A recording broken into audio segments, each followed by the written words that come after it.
सेनो परवाई गयो है ताने वर सीहो सिद्धंतामिय सायर तरंग संघाय धो ये मनो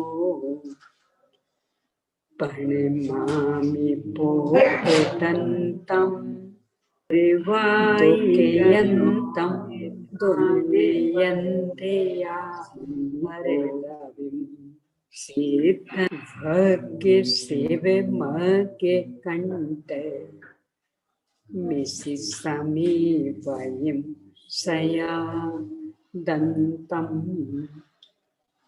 पणिमहे कये भूये बलिं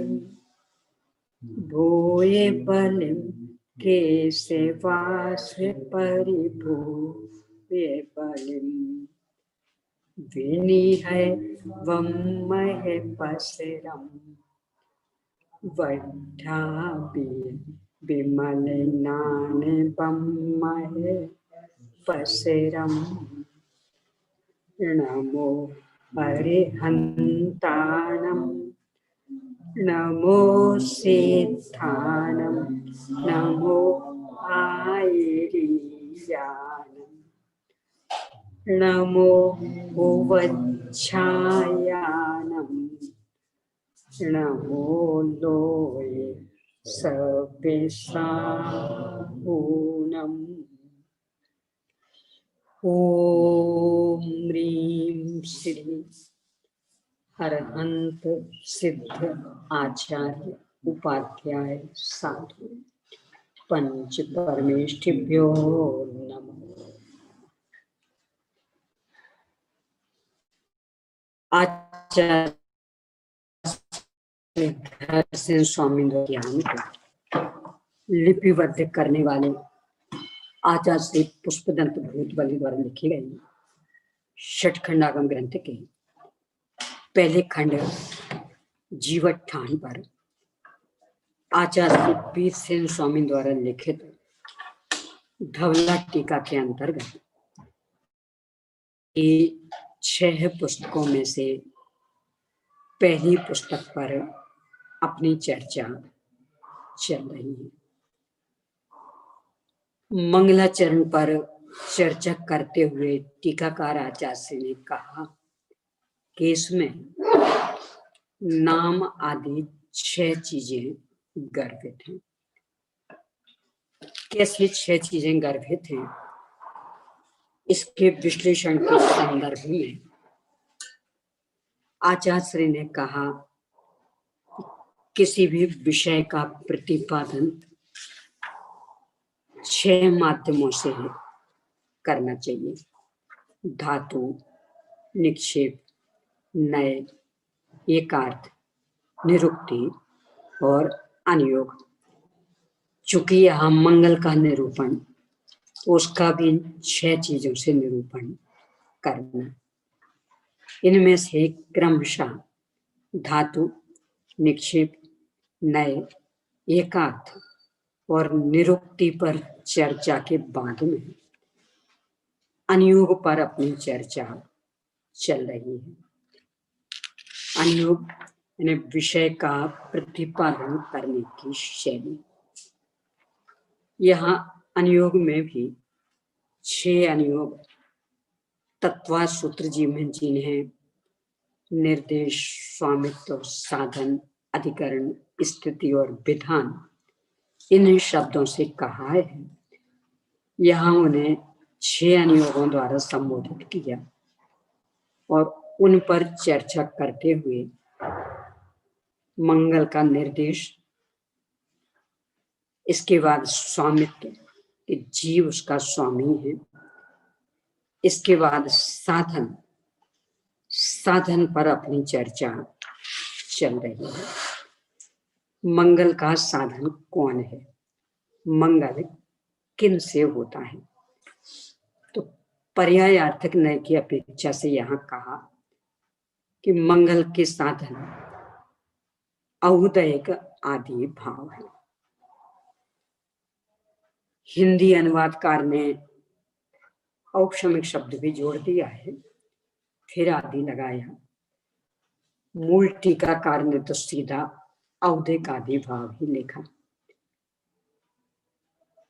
औदिक को गिनाने के मुख्य रूप से गिनाने के कारण पर कल अपन ने चर्चा की थी कि चूंकि इसकी स्वीकृति हमें नहीं हो पाती, औपशमिक आदि भावों से मंगल होता है तो स्वीकार, क्योंकि वे मोक्ष मार्ग रूप है, पर औदिक भाव से मंगल होता इस सहज स्वीकार नहीं होता, इसलिए यहां उसे स्पष्ट रूप में लिखा है। कविवर पंडित बनारसी दास जी, जिसे गर्भी शुद्धता कहते हैं, पूज्य गुरुदेव श्री इस संदर्भ में ऐसा फरमाते हैं कि कोई भी विकार गलता है तो टलता है।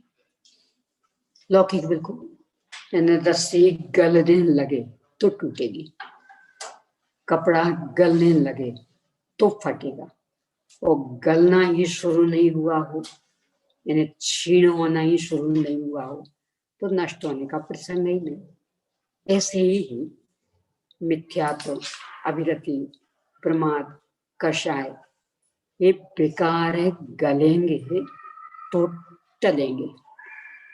उनका जो गलना है उन्हें ही यहाँ मंगल रूप कहा, क्योंकि वो गलना शुरू हुआ, यानी उनकी विकृति कम कम कम होती जा रही। तो जितनी कम हो रही है उतना मंगल हो रहा है। इस तरह से इस प्रकरण को लेना है। इसे मुख्य करने का कारण ये भी लगता है कि चूंकि मिथ्यात्व दशा में अपने पास और कुछ साधन तो है नहीं, शुद्धता तो पर्याय का शुद्धता तो प्रकट करनी है, वो ज्ञान तो मात्र प्रकाश तत्व है, वह तो वस्तु को प्रकाशित करेगा, इससे आगे उसका कुछ योगदान नहीं। तो अब किसके बल पर आगे बढ़ेंगे? ये जो मिथ्यात्ववादी का गलना है, बस ये रास्ता खोजेगा कि उत्तरोत्तर जैसे जैसे मिथ्यात्ववादी विकार गलते जाएंगे, हम करण लब्धि की ओर बढ़ते जाएंगे। सम्यक प्राप्ति में कारणभूत 5 लब्धियों के अंतर्गत पांचों में ही शुभ भावों की मुख्यता है, मिथ्यात्ववादी के गलने की मुख्यता है। करण लब्धि के अंतिम समय की व्यय पूर्वक शुद्धि का उत्पाद होगा। तो शुद्धता तो तब प्रकट हुई, इसके पहले तो जो वो मिथ्यात्ववादी गल रहे हैं, यानी कि शुद्धता गर्भ में आ गई है, व्यक्त नहीं हुई। तो वो जो गर्भित शुद्धता है, यद्यपि है वह औदिक भाव, पर अशुद्धता उत्तरोत्तर गल रही है। जितनी जितनी गल रही है उतना उतना मंगल हो रहा, पूरी गल जाएगी, वह गर्भित शुद्धता सम्यक शुद्धता में बदल जाएगी, तब तो साक्षात मंगल हो जाएगा, औपशमिक आदि भाव प्रकट हो जाएंगे। यहाँ यह कहने का आशय है आचार्य श्री का। अपने को भी इस विषय पर गंभीरता पूर्वक विचार करके और जितने पापों से बचे उतना अच्छा, यह सोच बना करके इस दिशा में बुद्धिपूर्वक सक्रिय होना चाहिए। इसके बाद फिर काल की चर्चा हुई कि कब तक मंगल रहता है। तो चर्चा की कि नाना जीवों की अपेक्षा तो हमेशा, और एक जीव की अपेक्षा 3 स्थितियां बनेंगी, अनादि अनंत, साधि अनंत और साधि शांत। जो अनादि अनंत है, जीवत्व जीवत्व जीवत्व, जानना जानना जानना चल रहा, ज्ञानानंद स्वभाव चल रहा, ज्ञाता दृष्टा आत्म राम चल रहा, वो है अनादि अनंत मंगल एक जीव की अपेक्षा। और उसके आश्रय से जो पूर्ण शुद्धता प्रकट हुई, यानी सिद्ध दशा रूप शुद्धता, अब वह कभी भी नष्ट नहीं होगी। तो इस अपेक्षा से एक जीव के साधी अनंत मंगल। उस साधक दशा में जो उतार चढ़ाव चलते रहते, औपशमिक आदि भाव प्रकट होते हैं, फिर नष्ट हो जाते हैं, ये साथ ही साथ मंगल। इस पर शिष्य ने प्रश्न खड़ा किया कि ऐसे तो फिर मिथ्या दृष्टि जीव के भी मंगलपना आ जाएगा, क्योंकि ध्रुवता तो उसके भी विद्यमान है, अनादि अनंत ज्ञानानंद स्वभाव, ज्ञाता दृष्टा आत्म राम तो वह भी है। तो आचार्य ने कहा आ जाए, हमें स्वीकार। पर इसका मतलब ये नहीं है कि उसके वो मिथ्या दर्शन अभिरति आदि मंगल है, यानी उसका जो ज्ञानानंद स्वभाव, ज्ञाता दृष्टा स्वभाव, जानना जानना जानना जो स्वभाव मंगल वो है, ना कि विकृति। मिथ्यात्व आदि में तो जितना गलेगा उसे मंगल कहेंगे, जो है वो मंगल नहीं, वो तो अमंगल है।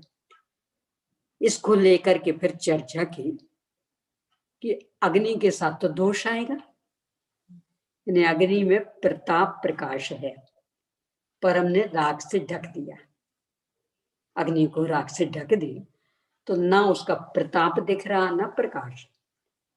इस पर अपनी चर्चा चल रही थी कि ऐसा भी नहीं कहना, क्योंकि ढकी हुई दशा में भी अंदर उस अग्नि के प्रताप प्रकाश बराबर विद्यमान। क्या प्रमाण? कि जब उसको बाहर निकालते हैं तो बराबर वह काम करती है। आजकल तो एक गैस का जमाना, तो वो स्थिति नहीं रही।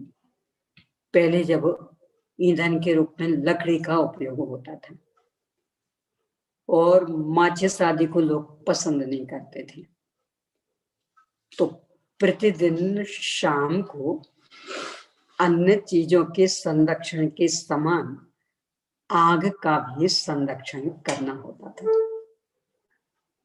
और इससे भी विशेष बात यह कि चूंकि आग महाहिंसक सामग्री, तो इसको कोई देता नहीं था।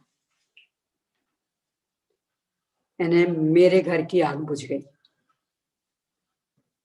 शाम को रख दिया था, आंगन में छोड़ दी वो कुंडी, और अचानक पानी गिरा, आग बुझ गई, नहीं उठाया।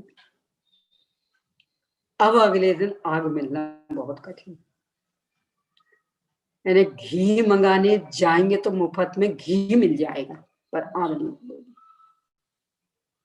क्यों? क्योंकि घी का तो उपयोग क्या करोगे, आप खाओगे और क्या करोगे? आग तो महाहिंसक, न जाने कितने कितने जीवों की हिंसा करोगे। अनछना पानी उबालोगे कि आलू प्याज उबालोगे, कुछ ठिकाना नहीं, तो आग नहीं देते। यानी इतना कठिन हो जाता है कि लोग बाग हीरे माणिक जैसा सावधान होकर के संभालते उस आग को। क्यों? वो नहीं मिलेगी फिर, तो अगले दिन ना जाने कितने चक्कर लगाने पड़ेंगे। माचिस आदि उतनी चलती भी नहीं थी। तो यहाँ कह रहे कि उसके साथ व्यभिचार आया, तो कह रहे नहीं आया। क्यों? वो राख से ढक दी, पर अंदर पूरी वो प्रज्वलित है। और यही कारण कि जब अग्नि आदि में डालते, वो अपने लकड़ी आदि में डालते, तो पुनः वो प्रज्वलित हो जाती, यानी अंदर अंदर उसके प्रताप प्रकाश विद्यमान है। ऐसे ही मिथ्यात्व आदि दशा में भी जानना जानना स्वभाव, ज्ञानानंद स्वभाव, ज्ञाताधिष्ठा स्वभाव विद्यमान है। इस पर अपनी आज चर्चा है। पेज नंबर 38 पर विशेषार्थ के ऊपर के वाक्य को पुनः पढ़ते हैं। Page number 38। यहाँ पर भस्म से ढकी हुई अग्नि के साथ व्यभिचार दोष भी नहीं आता। व्यभिचार दोष यानी उससे टकराना, कि उसमें तो घटित नहीं हो रहा और आप जीव में घटित करते हुए बता रहे, क्योंकि ताप और प्रकाश की वहां पर भी उपलब्धि होती है। इन्हें कितने ही ढक दिया हो आपको तो भी उसकी गर्मी, उसका उजेला बराबर विद्यमान है। विशेषण आवृत अवस्था में भी केवल ज्ञानादि पाए जाते हैं। केवल ज्ञानादि पर्याय नहीं, केवल ज्ञानादि गुण अथवा उनका सामान्य जानना स्वभाव, क्योंकि वे जीव के गुण हैं, अनादि अनंत गुण। यदि इस अवस्था में उनका अभाव माना जावे तो जीव का भी अभाव मानना पड़ेगा, क्योंकि गुण नहीं तो गुणों के समूह को द्रव्य कहते हैं, तो द्रव्य कैसे रहेगा? यदि गुण नहीं तो द्रव्य भी नहीं। इस अनुमान को ध्यान में रखकर शंकाकार का कहना है कि इस तरह तो भस्म से ढकी हुई अग्नि से व्यभिचार हो जाएगा, क्योंकि भस्माच्छादित अग्नि में अग्नि रूप द्रव्य का सद्भाव तो पाया जाता है, किंतु उसके धर्म रूप ताप और प्रकाश का सद्भाव नहीं पाया जाता। इस तरह हेतु विपक्ष में चला जाता, यानी द्रव्य है और उसके गुण नहीं, उसकी विशेषता नहीं, अतएव वह व्यभिचरित हो जाता, दोष वाला हो जाता है। इस प्रकार शंकाकार का भस्म से ढकी हुई अग्नि के साथ व्यभिचार का दोष देना ठीक नहीं है, क्योंकि राख से ढकी हुई अग्नि में भी उसके गुण धर्म, ताप और प्रकाश की उपलब्धि अनुमान आदि प्रमाणों से बराबर सिद्ध होती है। अनुसार को निकालेंगे तो भी प्रताप और प्रकाश, और उसको लकड़ी आदि पर डाला तो फिर वो उनको भी जला देगी, यानी प्रताप प्रकाश बराबर विद्यमान। शंका केवल ज्ञान आदि पर्याय रूप है, इसलिए आवृत अवस्था में उनका सद्भाव नहीं बन सकता है, यानी केवल ज्ञान को पर्याय रूप लेना, यानी क्षायक भाव। समाधान यह शंका भी ठीक नहीं है, क्योंकि कभी भी नहीं टूटने वाली ज्ञान संतान की अपेक्षा केवल ज्ञान के शक्ति रूप से सदा पाए जाने में कोई विरोध नहीं आता। कर रहा है पर्याय के ये दे रहे हैं द्रव्य की अपेक्षा। हाँ, इसका तो आप जो पर्याय को ले रहे हैं वो गलत ले रहे हैं जी। एक तो वो नहीं टूटने वाले ज्ञान संतान यानी गुण, और दूसरे उस गुण की मात्र जानने रूप पर्याय।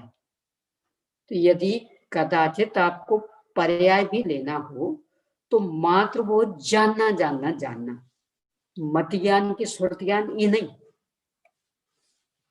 यानी ज्ञान गुण की अनादि अनंत जो जानने रूप पर्याय चल रही प्रवाह रूप, तो लेना हो तो उस पर्याय को लेना, अन्यथा फिर गुण। तो इस तरह से कोई विरोध नहीं आता। उसमें वो क्या गलती कर रहा है? वो भी तो वो केवल ज्ञान वो क्षायक भाव रूप ले रहा है। उसमें पर्याय तो है, पर्याय तो है, पर यहाँ मात्र जानने रूप पर्याय, यानी ना उसमें क्षायक पना ना उसमें क्षाय उपशमिक पना, मात्र जानना पना। जानना पना स्वभाव है, और क्षायक पना क्षाय उपशमिक पना ये औपाधिक भाव है। तो औपाधिक भाव रूप नहीं लेना, स्वभाव रूप लेना, यानी कम जाना, ज्यादा जाना, प्रत्यक्ष जाना, परोक्ष जाना, ये तो उपाधि है, उसको नहीं लेना। और मात्र जानना, ये स्वभाव, इसको लेना, अन्यथा अनादि अनंत गुण इसे नहीं। छदमस्त अर्थात अल्प ज्ञानियों के ज्ञान और दर्शन अल्प होने मात्र से अमंगल नहीं हो सकते हैं। यानी उनके इच्छा उपशमिक ज्ञान निगोदिया जीव के तो बहुत ही कम रह गया, अक्षर का अनंतवां भाग आगे उत्तरोत्तर बढ़ रहा, पर कितना, क्षय ज्ञान के सामने तो एक बूंद जितना भी नहीं है, तो भी अमंगल नहीं, क्योंकि ज्ञान और दर्शन के एक देश में मंगल पने का अभाव होने पर ज्ञान और दर्शन के संपूर्ण अवयवों को भी अमंगल पना प्राप्त होगा। ये बहुत सुंदर तर्क है। शक्कर का मात्र एक दाना है, जब एक दाना खाएंगे तो नियम से मीठा तो कम लगे, मुंह तो कम मीठा होगा, क्योंकि मुंह तो इतना बड़ा, और उसमें एक दाना अकेला रखा तो कितनी सी मिठास आएगी। तथापि वो पूरी शक्कर है कि नहीं, उसका स्वाद वो बोरे भर शक्कर जैसा है कि नहीं, वो तो मात्रा कम है तो मिठास कम मिली, मात्रा अधिक होगी तो मिठास अधिक हो जाएगी, पर कम मिठास मिली इसका मतलब वो कम मीठी है ऐसा नहीं है। वो दाना तो पूरा का पूरा मीठा, पर चूंकि आपका मुंह बड़ा और दाना इतना सा, इसलिए आपको कम मिठास मिली, वो कम मीठी थोड़ी है। शक्कर तो पूरी एक सी मीठी। ऐसे ही यहाँ कि वो जो निगोदिया जीव का अक्षर का अनंतवां भाग ज्ञान बहुत कम, वो घनांगुल के असंख्यात में भाग जितना छोटा सा शरीर, उसका भी मात्र स्पर्श को जानने की क्षमता, रस आदि नहीं जान सकता, इतना सा ज्ञान। यहाँ कह रहे ये भी उस स्वभाव का अंश है। इसी आधार से तो बनारसी दासी का उपादान निमित्त चिट्ठी में लिखा कि ये जो निगोदिया जीव का ज्ञान हुआ है केवल ज्ञान का अंश है। और इसमें यहाँ आएगा, गुरुदेव उसकी बहुत याद भी करते थे कि ये मध्य श्रुत ज्ञान केवल ज्ञान को बुलाता है। क्यों? जाति एक है तो एक जाति वाले को बुला सकता है अपने से बड़े को, विरुद्ध जाति वालों के यहाँ नहीं जाती, तो बुलाता है, यानी इतनी सामर्थ्य इसकी जाति। केवल ज्ञान का अंश है वो पर्याय का, या गुण तो पूरा पिंड ही है, और जो वो थोड़ा सा व्यक्त ज्ञान वो उसका अंश, वो उसका अंश। वो जो कल अपन ने इंडिकेटर का लिया था ना, कि यद्यपि प्रकाश बहुत कम, प्रताप भी बहुत कम, यानी उसको छूने से करंट ऐसा लगने वाला नहीं कि मर जाओ, तथापि जो पावर हाउस वाली बिजली उसका अंश, वो उसको बताने में समर्थ।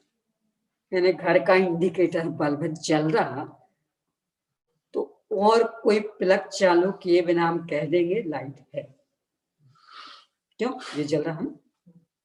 तो ताकत वाले उसमें कम, पर अवयव उसका, तो पूरी लाइट विद्यमान है ये घोषणा कर देंगे। ऐसे ही यहाँ विज्ञान अति अल्प, वो अक्षर का अनंतवां भाग, तथापि वह घोषित कर रहा कि ये द्रव्य ज्ञान संपन्न है, ज्ञान गुण वाला है, और यदि इसके ज्ञान गुण का पूरा शुद्ध परिणमन होगा तो केवल ज्ञान रूप से व्यक्त होगा, इसकी घोषणा कर रहा है। तो वो उसका ही अवयव है, ये स्वीकार करना है। आवरण से युक्त जीवों के ज्ञान और दर्शन मंगलीभूत केवल ज्ञान और केवल दर्शन के अवयव ही नहीं हो सकते हैं। यानी वो शक्कर, वो एक दाना था जो कदाचित आटे में गिर गया था, वो दाना आपने सीधा आटे से ही खाया, तो दिखने में भी वो थोड़ा सा मेला दिखने लगा, तो स्वाद में तो और ही फीका हो गया। तो शंकाकार कह रहा, अब तो आप उसको शक्कर नहीं कह सकते। यानी हमारा ज्ञान ज्ञानावरण आदि कर्मों से आच्छादित, बहुत थोड़ा सा व्यक्त, और वो भी उल्टा उल्टा जान रहा पदार्थों को, तो इसको तो आप मंगल नहीं कह सकते। समाधान, ऐसा कहना ठीक नहीं है, क्योंकि केवल ज्ञान और केवल दर्शन से भिन्न ज्ञान और दर्शन का सद्भाव नहीं पाया जाता है। यानी वो जो शक्कर का एक दाना, जैसे एक दाने को अलग अलग कर दो तो शक्कर नाम की चीज। श्लोक वार्तिक में नय के संदर्भ में बात खड़ी थी, तो वहां उदाहरण दिया समुद्र का। समुद्र की एक बूंद, वो समुद्र है कि असमुद्र? आचार्य विद्यानंद स्वामी पूछ रहे हैं, समुद्र है कि असमुद्र? यदि समुद्र कहते हो तो इसका मतलब कितने समुद्र होगा फिर? क्योंकि एक बूंद एक समुद्र, दूसरा बूंद दूसरे समुद्र, तीसरा बूंद, कितने सारे समुद्र। और यदि असमुद्र कहते हो तो एक बूंद असमुद्र, दूसरी बूंद असमुद्र, तीसरी बूंद असमुद्र, तो समुद्र का अस्तित्व कहाँ रहा? तो उन्होंने उत्तर दिया, न समुद्र है न असमुद्र है, समुद्र का अंश है, और समुद्र का अंश समुद्र रूप ही होता है, असमुद्र रूप नहीं। आर्णव जैन है कि नहीं? क्या उसमें जैनत्व बोल? भगवान को पहचानता नहीं, शास्त्र पढ़ के नहीं जानता है, गुरुओं की पहचान नहीं, क्या जैनत्व? कि चूंकि वो जैन का बेटा है,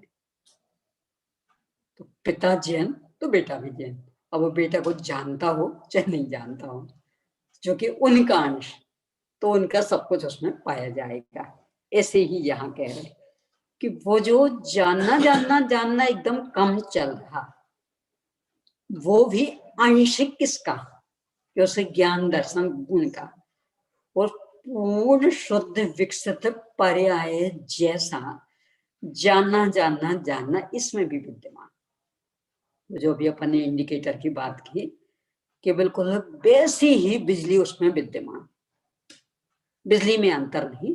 अब वो तो इसमें कुछ मात्रा में ज्यादा आ गई तो अपने को दिखने लगा प्रकाश, उसमें मात्रा कम है तो उसके उजाले में अपन नहीं पढ़ पाते। तो मात्रा के कारण बिजली में भेद थोड़ी हो गए। हाँ, ऐसे ही ज्ञान के विकास और कमी के कारण ज्ञान में भेद नहीं हुआ, तो ज्ञान उस ज्ञान गुण का ही परिणमन, दर्शन दर्शन गुण का ही परिणमन।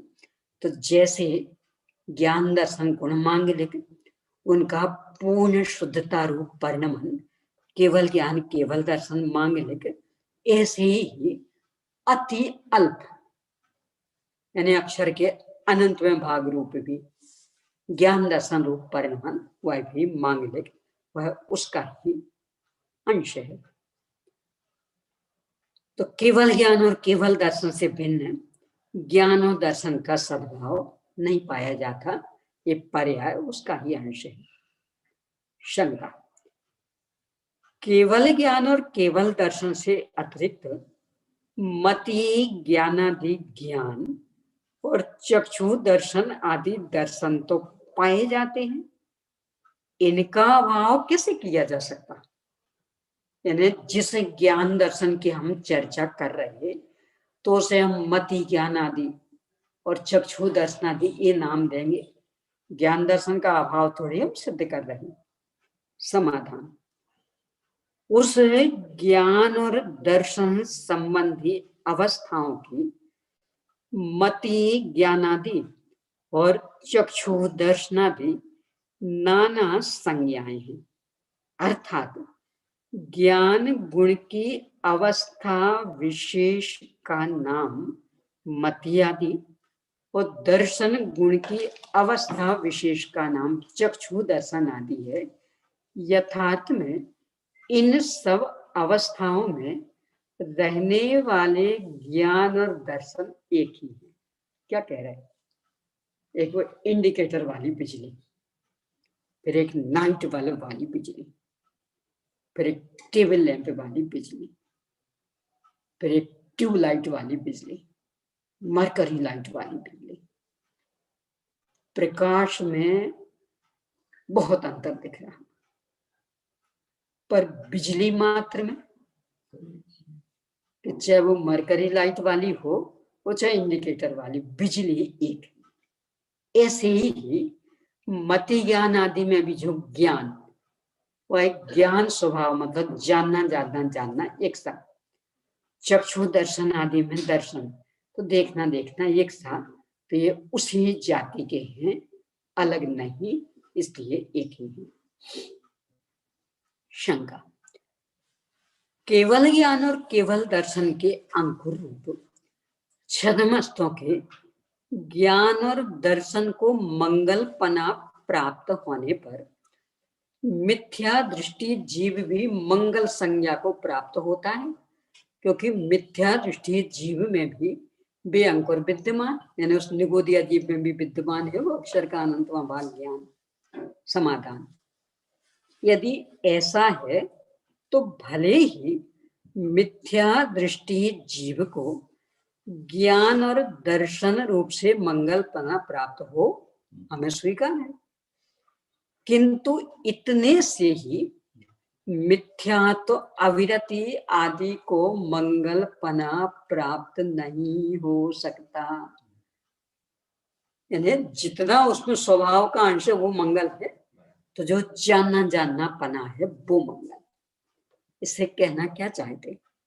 बहुत गंभीर प्रेरणा, आत्म कल्याण करना है। ये बात तो कर ली थी आपने जी, ये वाली बात तो ली थी कल आपने, यहाँ से ली थी, वैसे ही ली थी अपने आप। हाँ, पर अब इस संदर्भ में ले रहे हैं अपन कि यदि आत्म कल्याण करना है तो ये जो सहज ज्ञान ज्ञान ज्ञान ज्ञान चल रहा, दर्शन दर्शन चल रहा, इसके बल पर ये जिसमें से आ रहा, मतलब शाश्वत ध्रुव तत्व, उस तक पहुंचे। ये कितना जान रहा कितना नहीं जान रहा, ये देखने की आवश्यकता नहीं। नल की टोटी से कितना पानी आ रहा, ये मत देखो।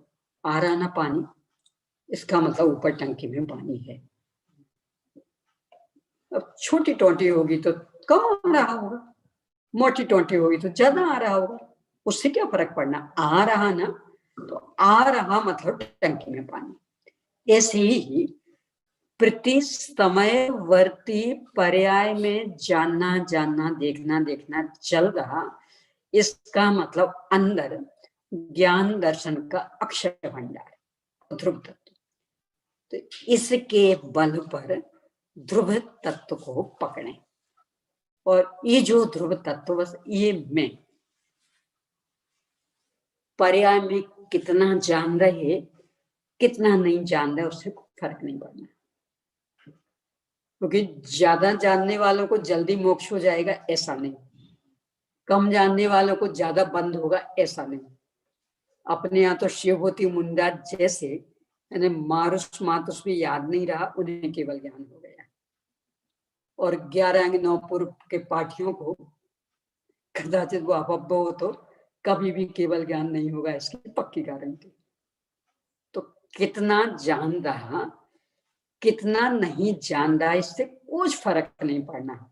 इस संदर्भ में बहुत गंभीर बात है। ज्ञान का स्वभाव स्वयं पर प्रकाशक है ना। जितना जो ये छायोपशमय ज्ञान में अंतर पड़ता है, वह एकमात्र पर प्रकाशन में, स्वयं प्रकाशन में अंतर नहीं पड़ना।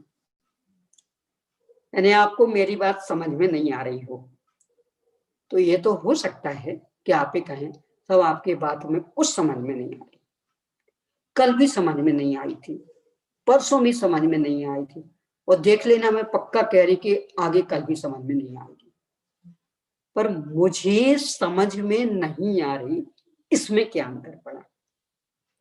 कल भी ऐसे ही था, परसों भी ऐसे ही था, आज भी ऐसे ही और कल भी ऐसे ही। यानी जो मुझे कुछ भी समझ में नहीं आ रहा, ये समझ हर ज्ञान में एक सी चल गई। अब मुझे मतलब कौन? शरीर, कान, ये आत्मा।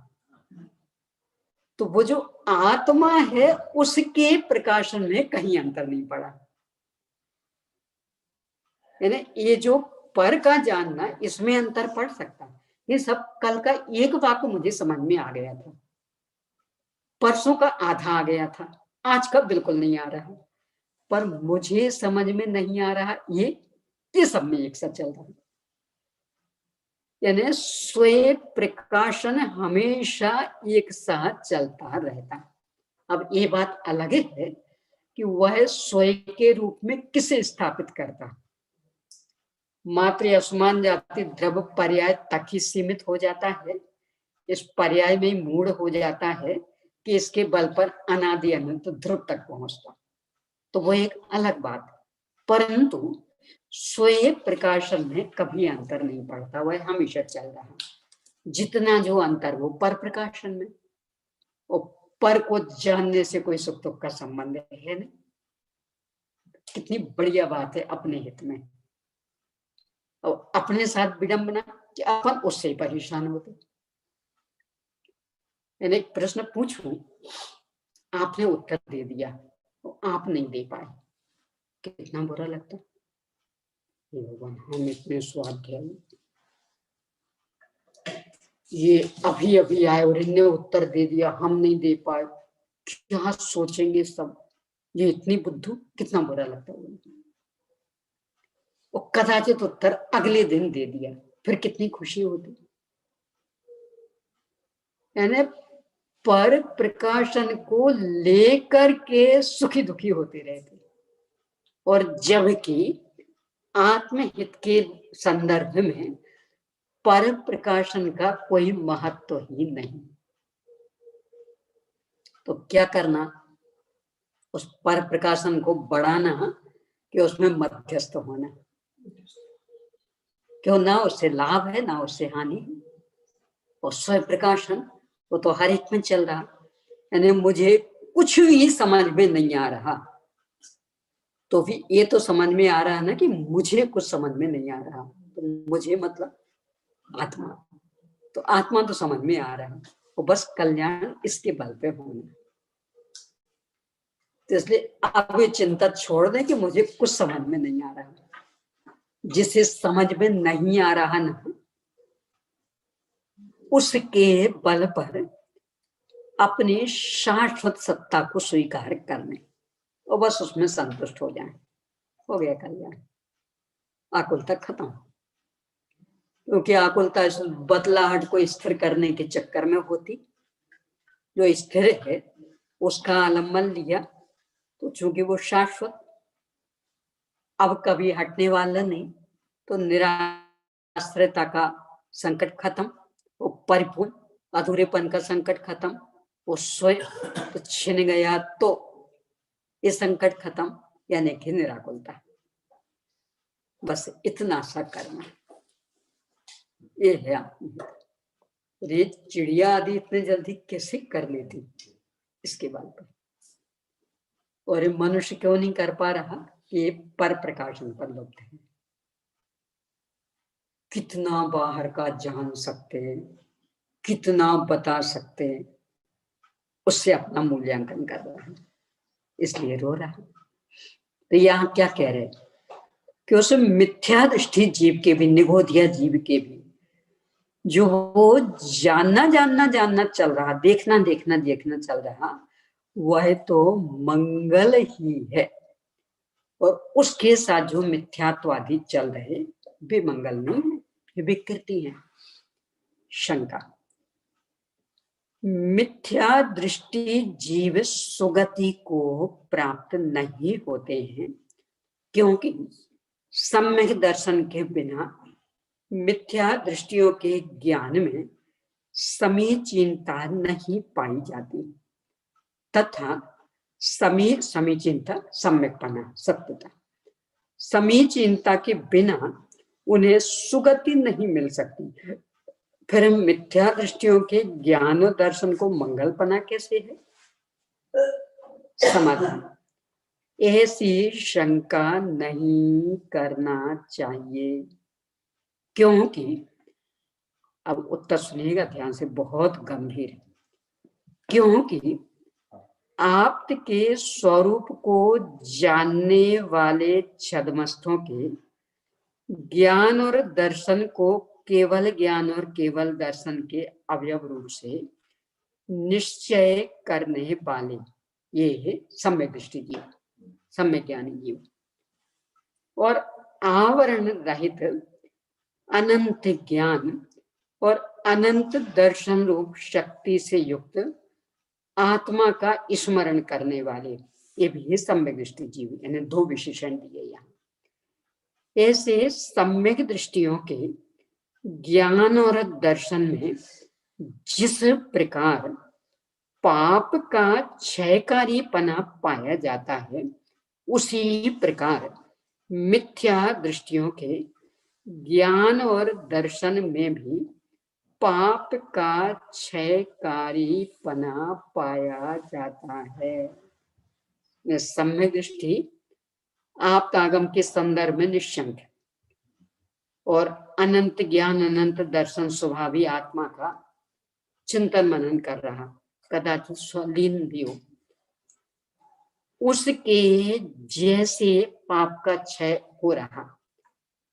मिथ्या दृष्टि के भी जितना ज्ञान दर्शन प्रकट और उसके आधार से वो मिथ्या तो अधिक जितने गल रहे, उससे उसके भी पाप का क्षय हो रहा है।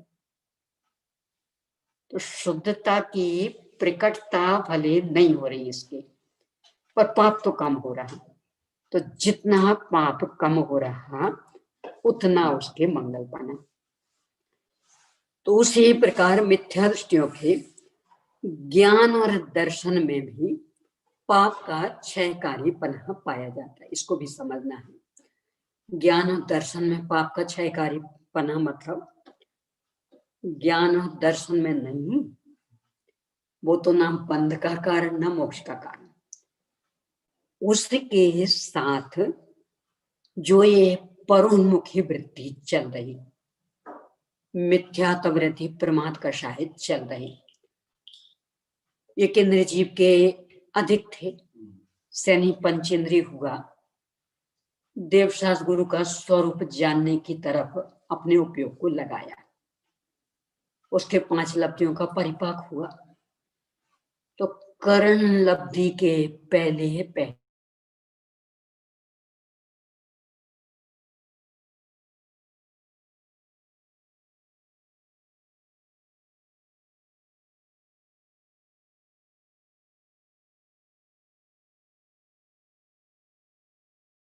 मिथ्या तो गलना शुरू हुआ, अभिरति गलनी शुरू हुई, प्रमाद गलना शुरू हुआ, कषाय भी गलने शुरू हुई। उससे पाप का क्षय हो रहा है। क्षय मतलब सापेक्षिक ही, पूर्णतया क्षय नहीं, जितना कम हो रहा उतना। तो वो इसके मंगलपना। तो मिथ्या दृष्टियों के ज्ञान और दर्शन में भी पाप का क्षयकारीपना पाया जाता।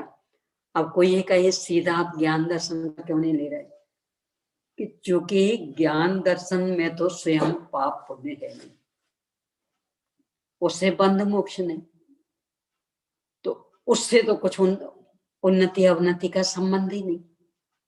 उसके साथ जो मिथ्यात्वादि चल रहे, उनकी कमी यानी पाप का क्षय और उनकी वृद्धि यानी पाप की वृद्धि। कि ज्ञान की वृद्धि से संसार में कुछ भी उपलब्धि नहीं और ज्ञान की कमी से कुछ हानि भी नहीं। लौकिक जो यश अपयश तो उसकी तो कोई गिनती नहीं, पर पारमार्थिक दृष्टि से देखें तो ना कोई हानि ना कोई लाभ। तो हानि लाभ किससे? मिथ्यात्व आदि की कमी से लाभ और मिथ्यात्व आदि की वृद्धि से हानि। तो ज्ञान के अनुसार वो उत्तरोत्तर होने लगता। असैनी पंचेंद्रिय तक चूंकि मन नहीं तो मिथ्यात्व आदि गलने वाला नहीं। सैनी पंचेंद्रिय के मन वाला ज्ञान मिला, हिताहित का विवेक जागृत हुआ, तो उसके आधार से मिथ्यात्व आदि गलने के लिए अवसर। तो जितना जितना गलेगा उतना उतना पाप का क्षय। क्षयकारीपना जो मिथ्या दृष्टि के, वो पाप का क्षयकारीपना शुभ भाव की वृद्धि को बता रहे हैं। हाँ, पर शुभ भाव की वृद्धि नहीं, शुभ में जो अशुभ गया, वही कल का बुखार वाला कि 100 डिग्री आज तो अच्छा है, पर 100 डिग्री अच्छा नहीं, जो वो 6 डिग्री चला गया वो अच्छा। पर कहेंगे ये कि 100 डिग्री रह गया ना इसलिए अच्छा। जैसे शुभ अच्छा नहीं, शुभ में जो अशुभ पना गया अच्छा वो, यानी जो कषाय की तीव्रता गई, संकलेशता गई वो अच्छी, और जो रह गई वो तो विकृति। पर जितनी गई वो अच्छी, तो उसके बल पर इसे मार्ग मिल गया कि जब इतनी गई तो इतनी अच्छी, इतना अच्छा लग रहा, तो ये और चली जाएगी तो और अच्छा। तो इस भी नष्ट करने की दिशा में सक्रिय हो जाता है। इसलिए मिथ्या दृष्टियों के ज्ञान और दर्शन को भी मंगल पना होने में विरोध नहीं है। बहुत गंभीर प्रकरण है। यानी एक मिथ्या दृष्टि किसके बल पर आगे बढ़े, किस ज्ञान की रोशनी में वस्तु स्वरूप को जाने और उसके बल पर आगे बढ़ता जाए, सही स्वरूप जान के सही निर्णय करे, परोन्मुखी वृत्ति हटाए, स्वोन्मुखी वृत्ति बनाए, जितनी जितनी वृत्ति हटती जाएगी। ये उपादान ने में चिट्ठी में लिया बहुत सुंदर उदाहरण, वहां मिथ्यात्व को मुख्य करके लिया, चर्चा ज्ञान की अपेक्षा से, क्योंकि वो समझ में आ जाती। तो वहां लिखते पहले तो इन सब संयोगों को एक में एक मान रहा था, अब ये मानने लगा कि ये पुत्र कलत्र मित्र आदि स्पष्ट मुझसे भिन्न, प्रत्यक्ष प्रमाण, या ये रहेंगे मैं चला जाऊंगा, या मैं रहूंगा ये चले जाएंगे, मतलब प्रत्यक्ष भिन्न। बस ये है वो गर्भ शुद्धता, यानी पाप का क्षयकारी बना। यानी पहले तो सब अपने रूप ही लग रहे थे, अब इतना लगने लगा कि नहीं ये संयोग तो स्पष्ट भिन्न, तो इतना भेद ज्ञान हुआ ना, यानी वो मिथ्या तो गला। अब इसी आधार से परिवार बढ़ता जाए और गलता जाएगा, कषाय भी गलती जाएगी।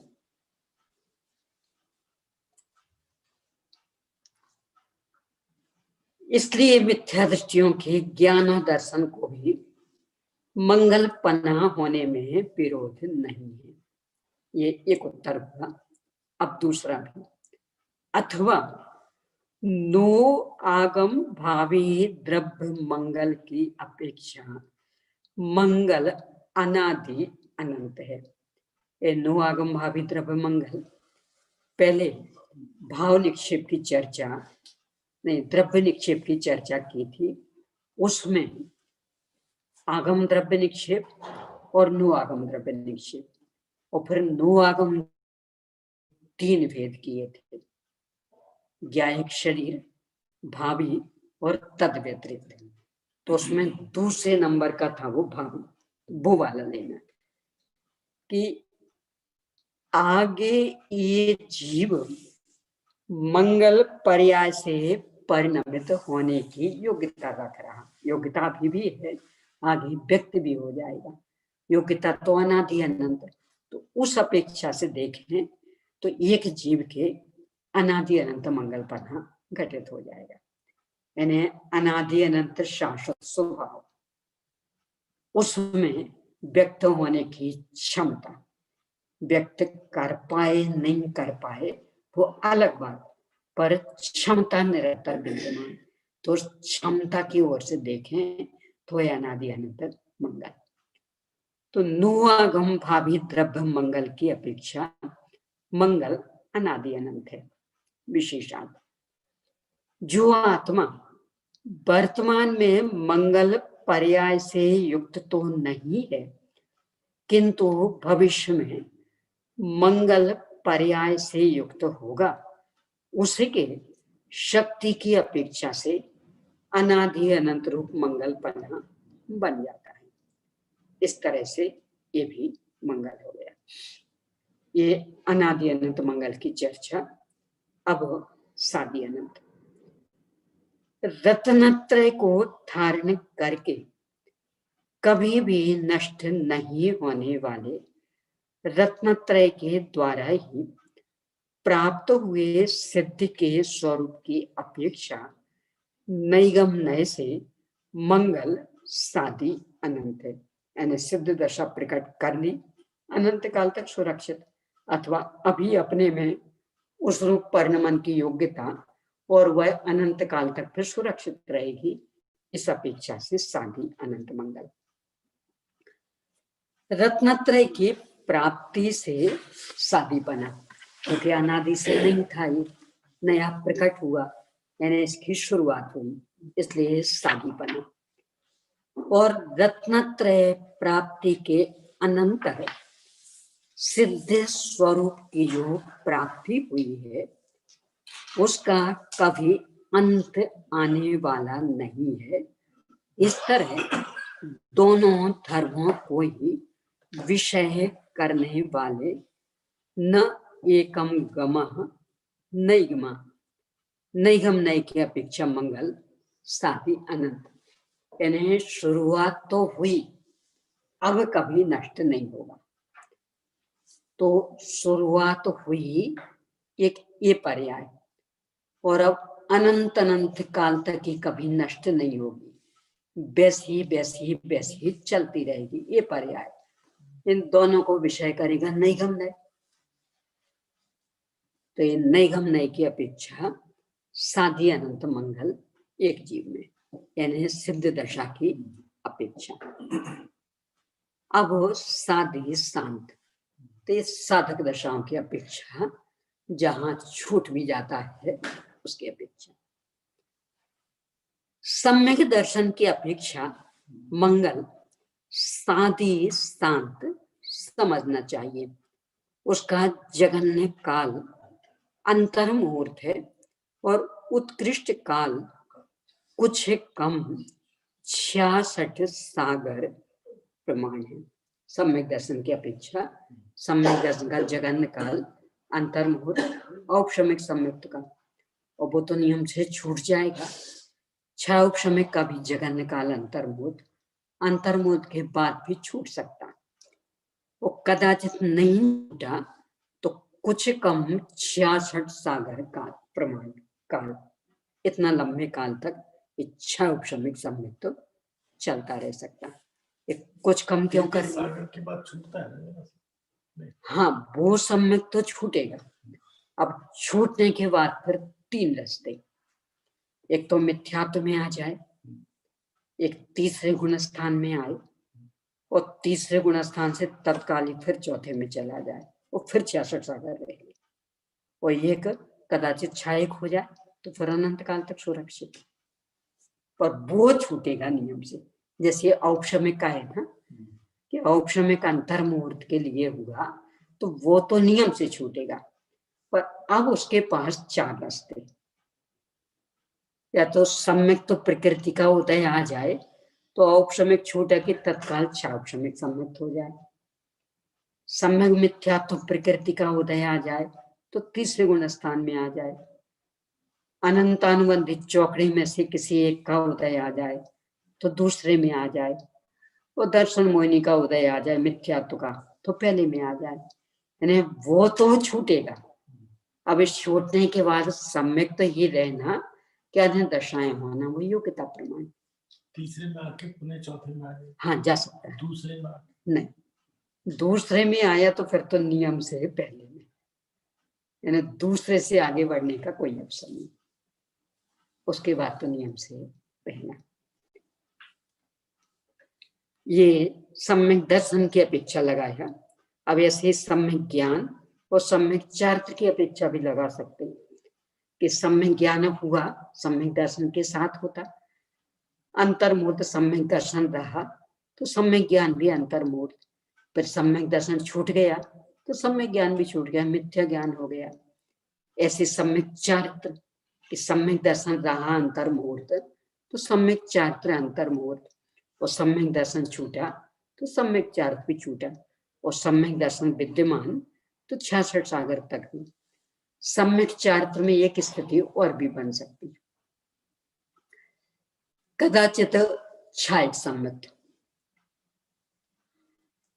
छायक सम्यक तो होगा तो 3 रास्ते हैं उसके लिए, या तो उसी भाव से मोक्ष हो जाए, या तीसरे भाव से मोक्ष हो, अथवा अधिक से अधिक हो तो चौथे भाव से, बस 4 भाव में, उससे ज्यादा नहीं। तो ये जो उसी भाव से होगा, कदाचित औपशमिक वो छायक सम्यक और उपशम श्रेणी का आरोह, वहां से नियम से गिरेगा तो औपशमिक 4 से च्युत हो गया। कदाचित देवायु बंध गई, देव में चला जाएगा, छाय उपशमिक 4 से विच्युत, संयमा संयम 4 से विच्युत, असंयम में रहना पड़ेगा। वहां से आया तब भी असंयम में। अब इसके बाद जब छपक श्रेणी चढ़ेगा तो फिर छायक चारित्र कभी नहीं छूटेगा, यानी वो साधी अनंत के लिए हो जाएगा। तो इस तरह चारित्र की अपेक्षा भी साधी शांत भेद, ज्ञान की अपेक्षा भी साधी शांत, और दर्शन के तो यहाँ बताई ही है। ये 3 भाव की बात हुई, चौथे भाव कैसे लगेगा? चौथा ऐसे होता है, मान लो उसने मिथ्यात्व दशा में आयु बांध ली थी, और वो भी त्रियंच आयु अथवा मनुष्य आयु, तो अब वो विदेह क्षेत्र में तो जा नहीं सकता, अब जाएगा भोग भूमि में, और भोग भूमि से मर के नियम से देवगति, और फिर देवगति से मर के फिर मनुष्य गति, तो उसके 4 भाव हो गए। पर जिसने बांध ली फिर उसको संयमा संयम या सकल संयम नहीं होगा, तो इसलिए उसके 4 छूटने के लिए अवसर नहीं रहा।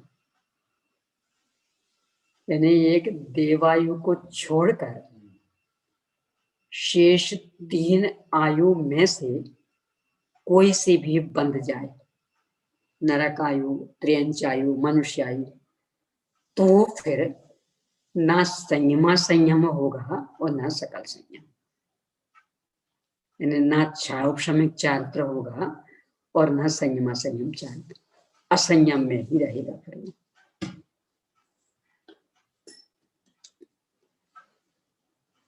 इस तरह से मंगल का काल संबंधी प्रकरण हुआ। अब प्रकार विधान, मंगल कितने प्रकार का है? मंगल सामान्य की अपेक्षा मंगल एक प्रकार का, मंगल सामान्य की अपेक्षा मंगल एक प्रकार का, यानी बस मंगल पापों को नष्ट करने वाला, सुख को लाने वाला वो मंगल, भेद क्या करना उसमें।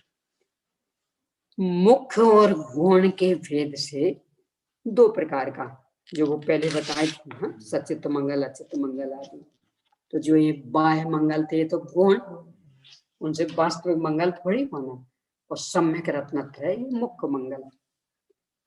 सम्यक दर्शन, सम्यक ज्ञान और सम्यक चारित्र के भेद से 3 प्रकार का है।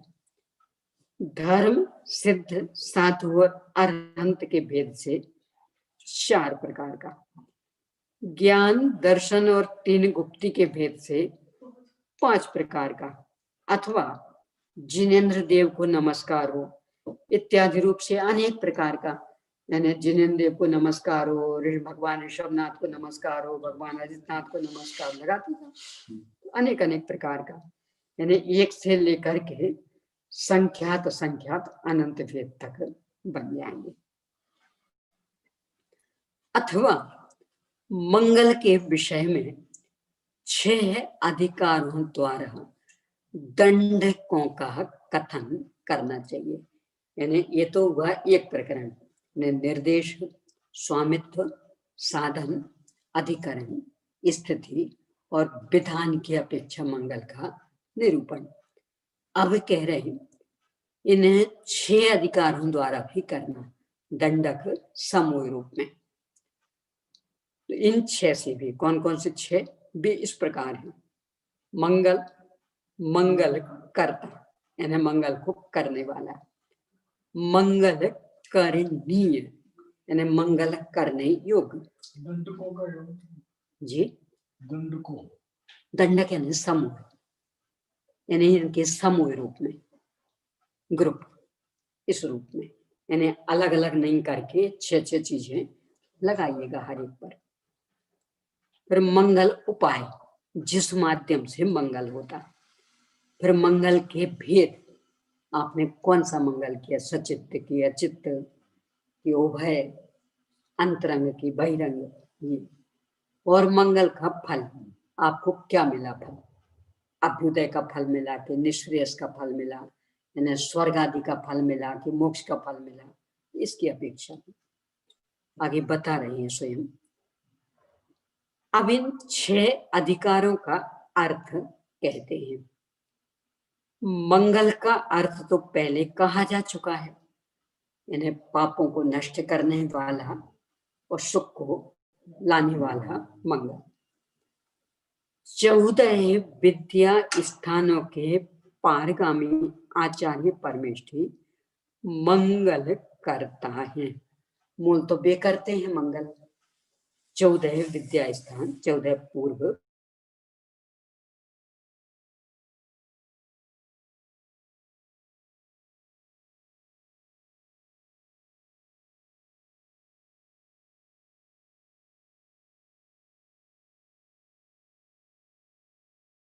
साधु सवाल, तो ये मंगल करने वाले। अब किन का मंगल, कि भव्य जन मंगल करने योग्य, क्योंकि अमंगल इनका ही हो रहा है, तो ये मंगल इनका मंगल हो। रत्नत्रय की साधक सामग्री मंगल का उपाय है, यानी स्वयं रत्नत्रय ये तो मंगल स्वरूप और उसकी जो साधक सामग्री, जिसे भाव भूमि में सम्यक रत्नत्रय प्रकट होता है, वह मंगल का उपाय। इसी संदर्भ में वहां औदिकादि भावों की चर्चा थी। एक प्रकार का मंगल, 2 प्रकार का मंगल इत्यादि रूप से मंगल के भेद पहले कहे आए हैं। अभ्युदय और मोक्ष सुख है ये मंगल का फल। अभ्युदय है स्वर्ग आदि, स्वर्ग आदि की, स्वर्ग की प्राप्ति, वहां इंद्र इंद्र पद, फिर इसके बाद चक्रवर्ती पद, तीर्थंकर पद आदि, ये सब अभ्युदय कहलाते। और मोक्ष पद ये निःश्रेयस, इनकी प्राप्ति ये मंगल का फल। अर्थात जितने प्रमाण में यह जीव मंगल के साधन मिलाता है, उतने ही प्रमाण में उससे जो यथायोग्य अभ्युदय और निःश्रेयस सुख मिलता है, वही उसके मंगल का फल। जितना गुड़ डालो उतना मीठा हो। तो जितना मंगल किया, यानी जितनी विशुद्धता प्रकटी, जितनी शुद्धता प्रकटी, तो उसके अनुसार अभ्युदय, स्वर्ग आदि और मोक्ष की प्राप्ति होगी। ये उसका फल। अब कब कब कहना करना चाहिए मंगल, ये चर्चा। वह मंगल ग्रंथ के आदि, मध्य और अंत में कहना चाहिए, प्रारंभ में, बीच में और समापन में। कहा भी है पेज नंबर 41 पर, गाथा नंबर 19। आदि अवसान मध्य परिणतम मंगलम जिनिंदे तो कै मंगल विलियो इनमो सुतम पवकामी। जिनेन्द्र देव ने आदि, अंत और मध्य में मंगल करने का विधान किया है। अतः मंगल विनय को करके मैं इस सूत्र का वर्णन करता हूं। यानी हमने मंगल किया मतलब विनय की, विनय भक्ति की, अपनी उद्दंडता का नाश किया। शंका, ग्रंथ के आदि, मध्य और अंत इस प्रकार 3 स्थानों में मंगल करने का उपदेश किस लिए दिया गया है? यानी एक बार कर लिया पर्याप्त, 3 बार क्यों? समाधान, मंगल संबंधी आवश्यक कृति कर्म करने वाले तथा मंगल संबंधी प्रायश्चित करने वाले अर्थात मंगल के लिए आगे प्रारंभ किए जाने वाले कार्य में दुष्स्वप्न आदि से मन में चंचलता आदि ना हो, इसलिए प्रायश्चित स्वरूप मांगलिक दधि, अक्षत, चंदन आदि को सामने रखने वाले और विनय को प्राप्त ऐसे शिष्य, अध्येता अर्थात पढ़ने वाले, श्रोता और वक्ता आरोग्य और निर्विघ्न रूप से विद्या तथा विद्या के फल को प्राप्त हो, इसलिए तीनों जगह मंगल करने का उपदेश दिया गया। क्या कहना चाहते? पहले तो कृति कर्म यानी मंगल करने की जो पद्धति, प्रवचन सार की टीका पर भी ध्यान दिया हो, जो प्रारंभिक 5 गाथाओं की टीका, वहां भी कृति कर्म बंधनोच्चार पूर्वक, और फिर जो 200वीं गाथा की टीका वहां भी लिया। तो कृति कर्म यानी नमस्कार करने की विशेष विधि, चाहे जैसा नहीं चलेगा कि हम तो ऐसे जोड़ेंगे हाथ कि ना। लोक में हर काम की व्यवस्था नहीं होती। देखो छोटा बच्चा है, यानी अभी कुछ भी नहीं सीखा उसने, तो कुछ भी चीज आप खाने को देते हैं तो वो चाहिए ऐसे ढंग से खाता। तो आप सिखाते कि नहीं सिखाते? खीर खानी तो इस तरह से चम्मच में उठाओ, ऐसे खाओ। सेव खाना है तो ऐसे उठाओ, ऐसे खाओ। चटनी खानी है तो ये वहां कोई सोचता, बस पेट में ही तो डालना, हाथ से उठा के पेट में डालना, डाल देना तो चाहिए जैसा ना। उसका भी एक व्यवस्थित क्रम, व्यवस्थित पद्धति। तो बराबर सिखाते हैं कि ये चीज ऐसे खाओ, ये चीज ऐसे खाओ। विडंबना ही है कि वहां किसी को नहीं लगता कि ये क्रियाकांड क्या है। अरे थाली का सामान पेट में डालना है तो कैसे भी डाल लो, फर्क क्या पड़ना? कि नहीं चलेगा। कौन सी चीज किस ढंग से खाई जाती उसी ढंग से खानी पड़ेगी।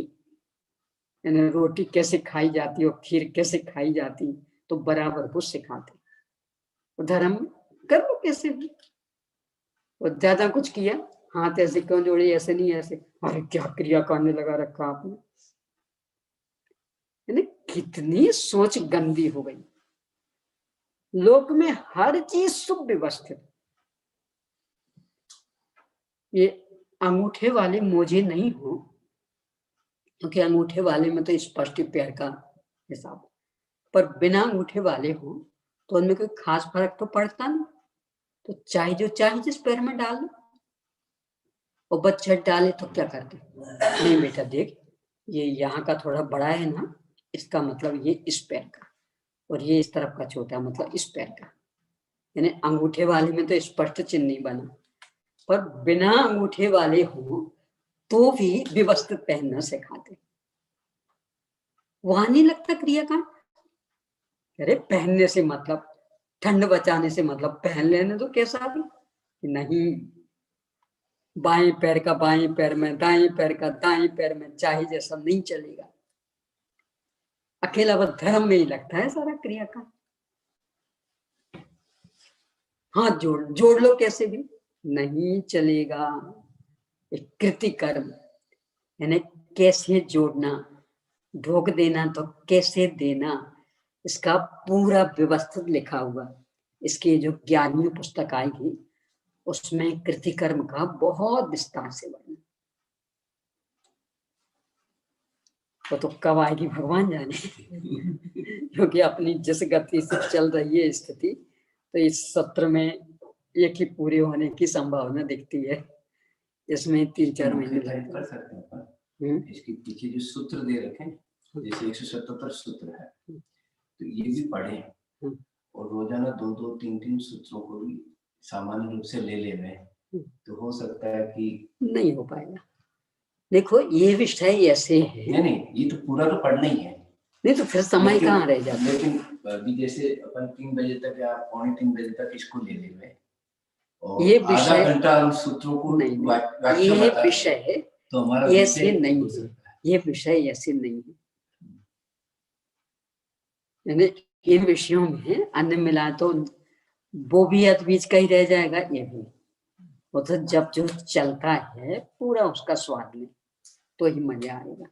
तो धैर्य रखें, तो ज्यादा जिज्ञासा तो स्वयं पढ़िए, ज्यादा कठिन तो अभी अपन पढ़ रहे लग रहा है ऐसा कि बहुत कठिन है।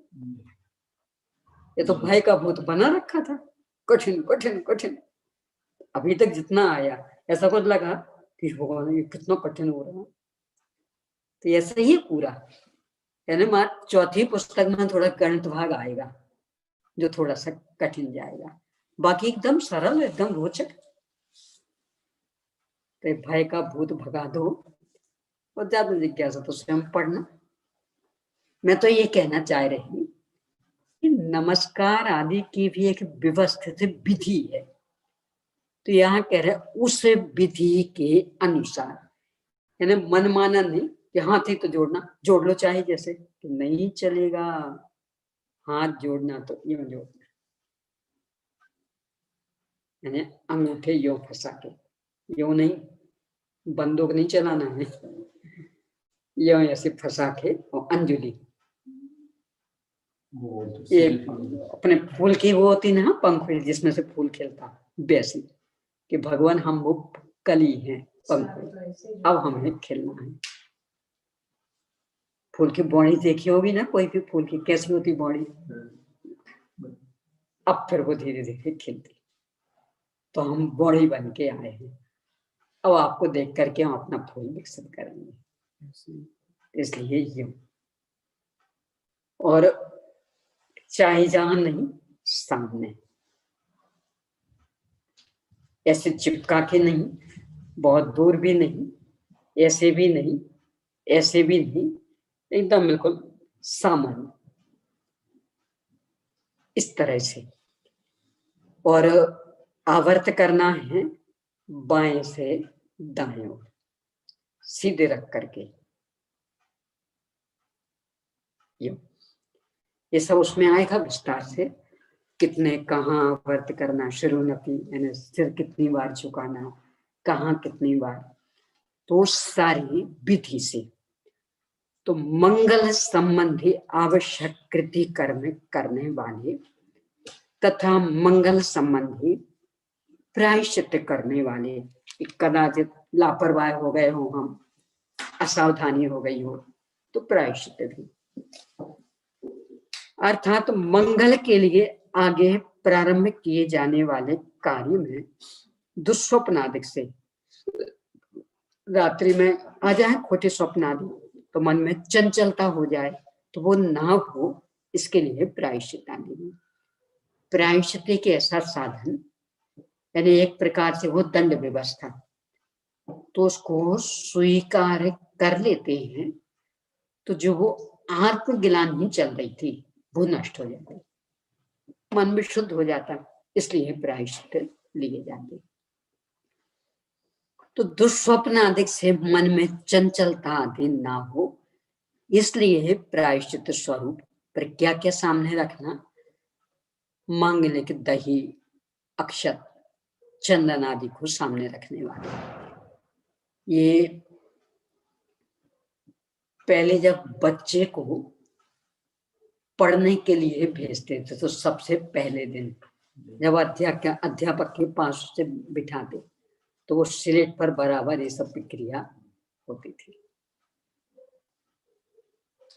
या अभी भी जैसे कोई भी मंगल तो बराबर जैसे कलश वगैरह में तो पहले जो कलश उठाने वाले उनको वो अक्षत आदि डाल के छिड़क करके तिलक आदि लगा के ये सब मंगल। तो दही हाँ, तो पढ़ने जाता ना बच्चे, परीक्षा देने जाए तो दही और शक्कर मंगल माना जाता है। तिलक भी लगा देते हैं, दही खिलाते, ठंडा बनाते, और इसके जैसे सघन दूध तो बिरल रहता, तरल रहता, दही सघन रहता, तो अपनी बुद्धि को ऐसे एकाग्र रखना, तरल नहीं बनाना दूध जैसे, नहीं तो बिगड़ जाएगा। इसके लिए संकेत है सब। तो इन सबको रख करके और विनय को प्राप्त ऐसे शिष्य, शिष्य कहते ही उसे जो विनय, शिष्य का एक नाम विनय भी आता, विनय मतलब शिष्य, यानी गुरु जिस ओर ले जाना चाहे उस ओर जाने को तैयार, यानी पूरा सर्वस्व समर्पण, वो शिष्य। तो विनयवान ऐसे शिष्य यानी अध्येता, पढ़ने वाले, तो श्रोता और वक्ता, इन सब के आरोग्य और निर्विघ्न रूप से विद्या और विद्या के फल की प्राप्ति, इन्हें विघ्न बाधाएं ना आवे, इसलिए तीनों जगह मंगल करने का उपदेश दिया गया है। यानी शुरू में भी करना, मध्य में भी करना और अंत में भी करना। परिणामों में जितनी अधिक विशुद्धि रहेगी, विघ्न बाधाएं अपने आप ही उतनी दूर रहेंगी। इससे आरोग्य आदि रहेगा। आरोग्य में एक तो परिणामों की भी स्थिरता हो, शारीरिक भी, क्योंकि शरीर और आत्मा का घनिष्ठतम एक क्षेत्र होगा है संबंध। तो शरीर की कुछ भी गड़बड़ी आत्मा को भी विकृत कर देती है। पढ़ना लिखना सब एक और रखा रह जाता है, और कुछ मानसिक गड़बड़ी हो तो उससे भी, तो दोनों रहेंगे, यानी शारीरिक भी स्वास्थ्य और मानसिक स्वास्थ्य भी, यानी कोई शरीर में भी ऐसे रोग आदि ना हो और मन में भी कोई चिंता, कोई अन्य विकल्प आदि, कोई बहुत ऐसे कामों की जिम्मेदारी कि जिससे परिणाम बार बार वहां जाए, ऐसा कुछ ना हो। ये आरोग्य। अब इसकी पोषक गाथा, तीनों जगह में जो मंगल किया जाता तो इसके कारण से किया जाता। हाँ, यानी परिणामों की के विशुद्धि, लिए, चंचलता के लिए, तो परिणामों की विशुद्धि विशेष बनी रहे, इसके लिए। यानी जो बीच में जो मंगल, पहले में तो चलो कभी प्रारंभिक काम किया जा रहा है, इससे मंगल कर रहे हैं, लेकिन जो बीच में किया जा रहा है तो कि हमारा स्वास्थ्य खराब हो जावे, नहीं होवे, इसके लिए किया जा रहा है।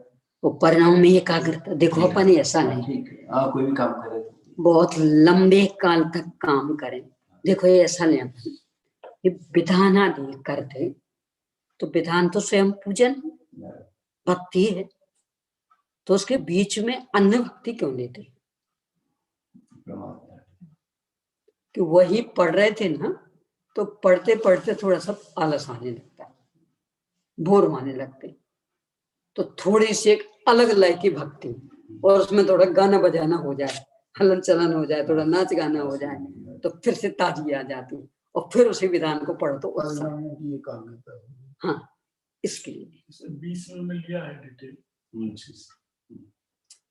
यानी इन सबके पीछे एक मनोविज्ञान है बहुत,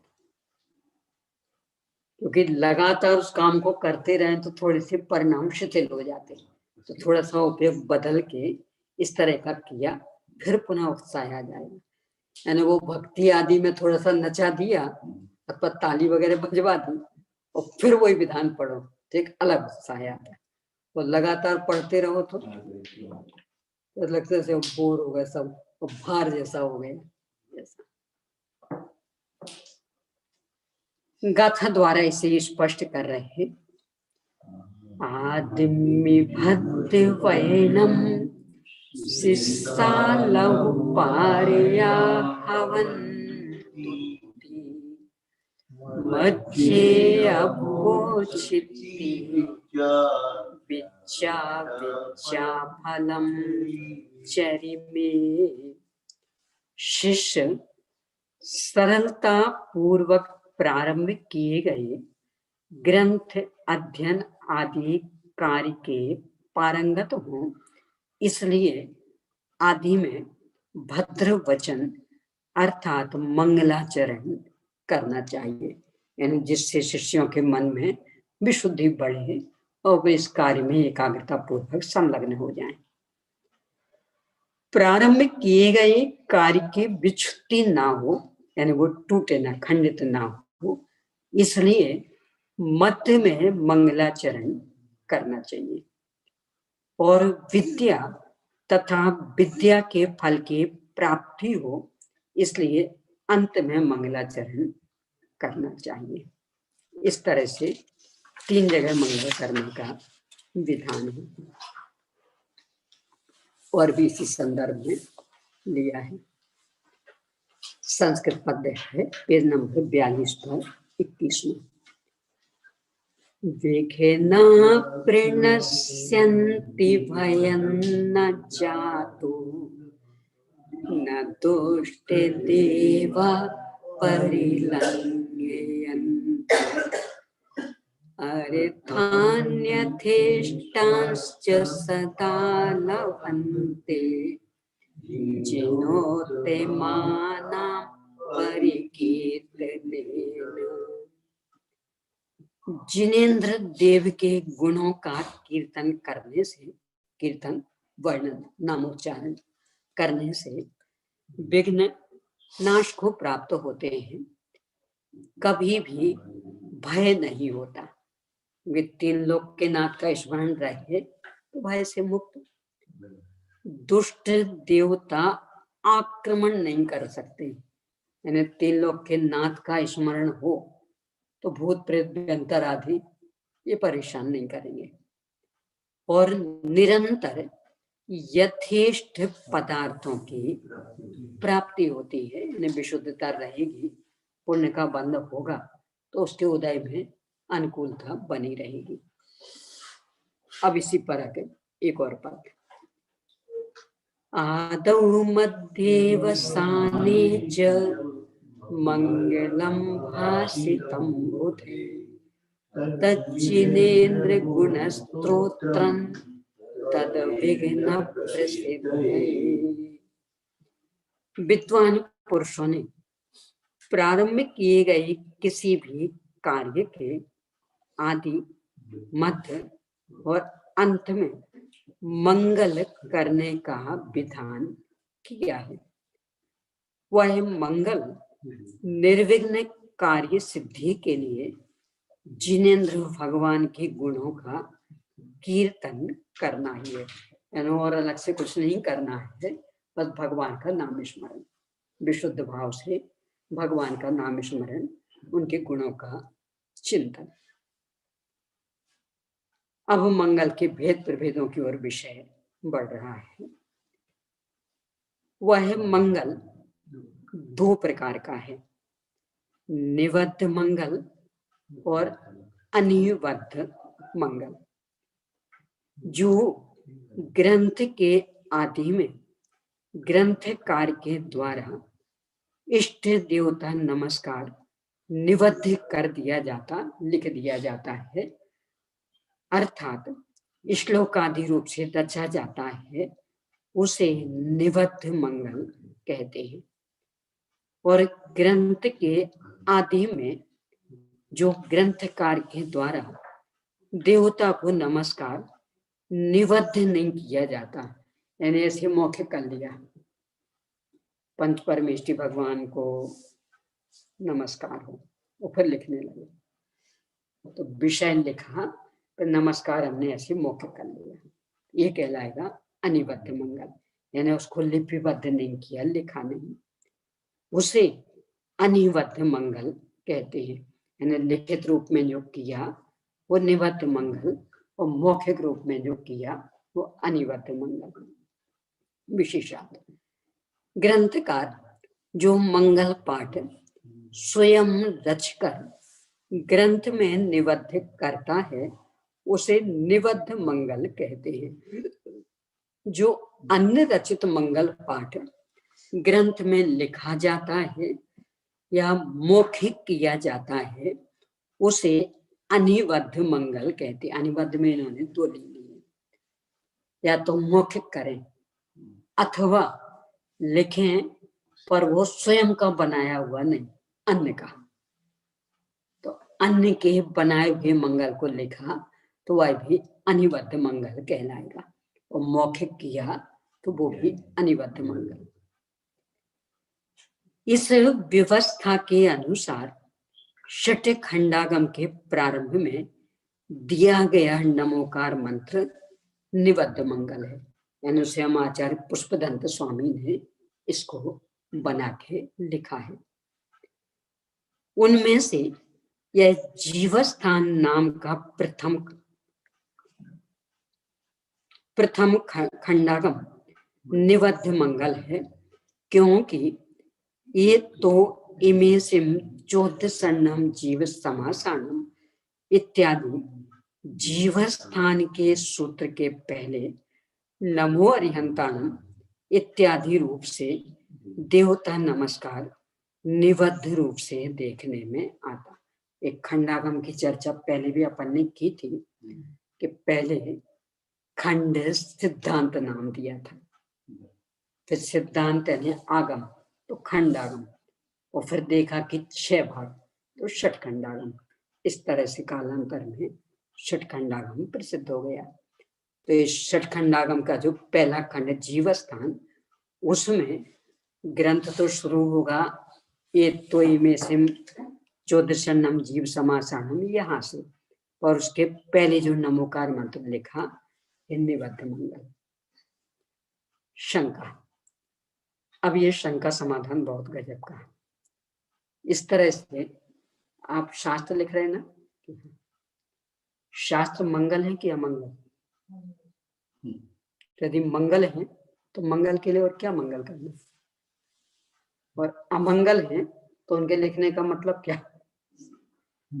इस तरह से चर्चा करके और उत्तर बहुत सुंदर देंगे कि मंगल के लिए भी मंगल किया जाता है, यानी अमंगल के लिए मंगल थोड़ी किया जाता, मंगल के लिए भी मंगल। और देंगे उदाहरण कि सूर्य की पूजा किससे करते? गंगा नदी की पूजा। तो गंगा नदी में जल की कमी है, सूर्य में प्रताप प्रकाश की कमी है, फिर भी करते।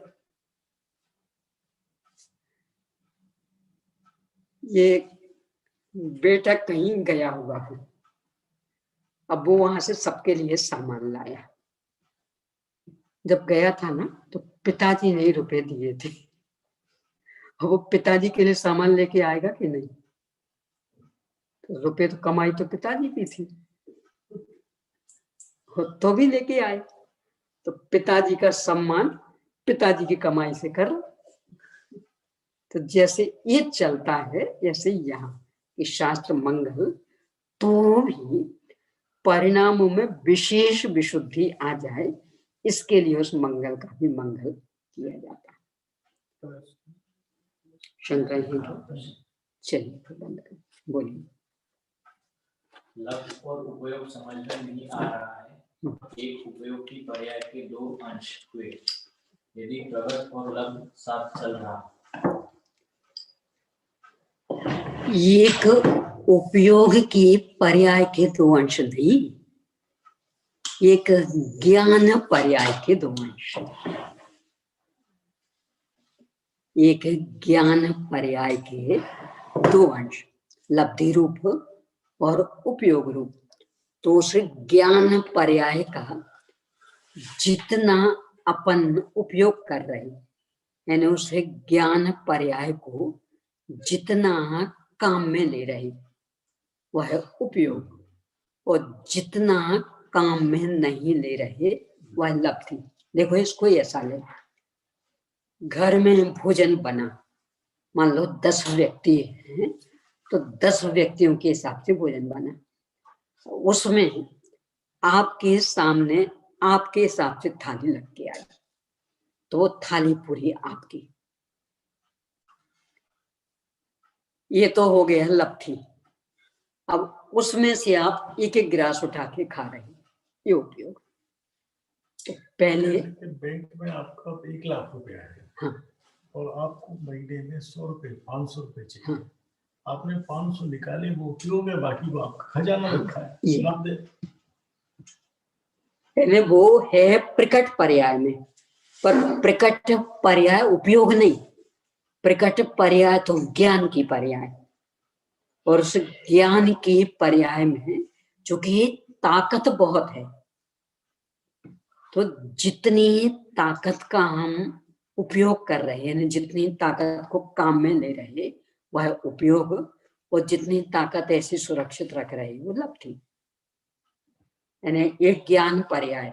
अब इसमें अपने को समय सार का भी ज्ञान है, प्रवचन सार का भी है, और अपने दुनियादारी का भी है, अक्षरों आदि का, ये सब चल रहा और इसका भी चल रहा।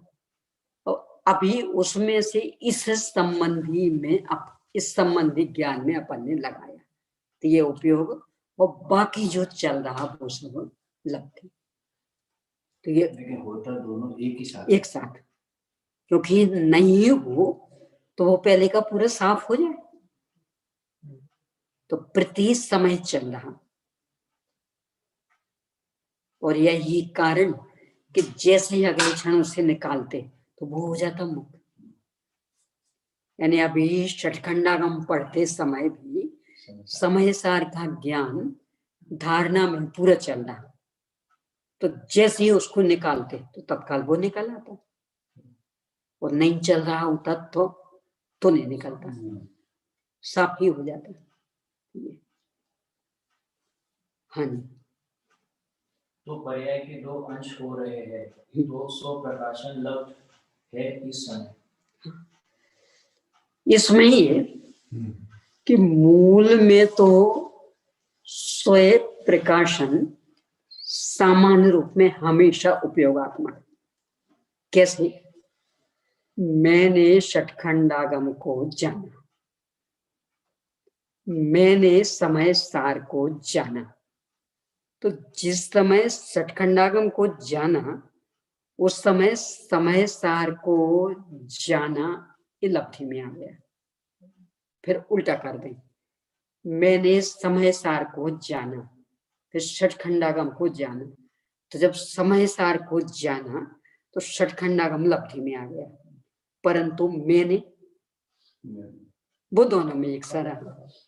यानी मैंने ही समय सार को जाना और मैंने ही षटखंडागम को जाना, मैंने ही रुपए जाने और मैंने ही दुकान जानी। तो जो मैंने है, इस मैंने का वाच्य सब में एक साथ चल रहा है, तो वास्तव में तो ये हमेशा उपयोगात्मक, पर इस उपयोगात्मक से काम नहीं सकता। अब ये उपयोगात्मक हमेशा, इसके लिए प्रमाण समय सार की 17वीं 18वीं गाथा की टीका, अनुभूति स्वरूप भगवान आत्मा आवाल गोपाल सभी को नित्य अनुभव में आ रहा। तो नित्य अनुभव में किस रूप में? कभी कहता मैं, कभी कहता मैंने, कभी कहता मुझे। तो ये मैं मैंने मुझे का वाच्य कौन है? तो नित्य अनुभव में आ रहा। तो ये तो हमेशा चल रहा।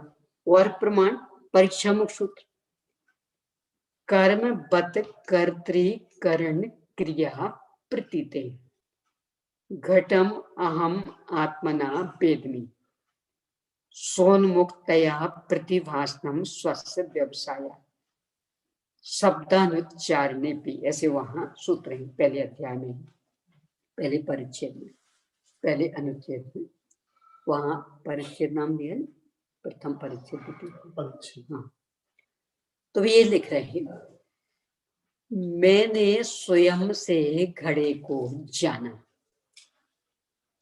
तो कह तो ये रहे कि हमने घड़े को जाना, पर मैंने जाना, तो मैंने को जाना कि नहीं जाना? तो मैंने मतलब कौन? और जाना फोड़ा नहीं है, बनाया नहीं है। तो जैसे कर्म मतलब घड़ा ज्ञात हुआ, वैसे कर्ता यानी मैंने जाना, कारण अपने ज्ञान के द्वारा जाना, क्रिया कि जाना है, ना मैंने बनाया है ना मैंने फोड़ा है, ये भी जाना। तो ये एक साथ चार चीजें ज्ञात हो रही, कर्ता, कर्म, क्रिया, करण। और आश्चर्य की कर्ता हमेशा वही, यानी अभी कहा मैंने घड़े को जाना, फिर कहा मैंने ग्रंथ को जाना, फिर कहा मैंने टेबल लैंप को जाना, फिर कहा मैंने कपड़ा जाना। तो ये सब तो बदलते गए, पर मैंने ये हमेशा चल रहा। तो ये नित्य अनुभव में आ रहा है, इसलिए तो उपयोगात्मक। परंतु इस उपयोगात्मकता का पूरा लाभ कब मिलेगा? कि जब ये माने कि जो नित्य अनुभव में आ रहा ना, बस ये मैं हूं, तो इसका लाभ मिलेगा।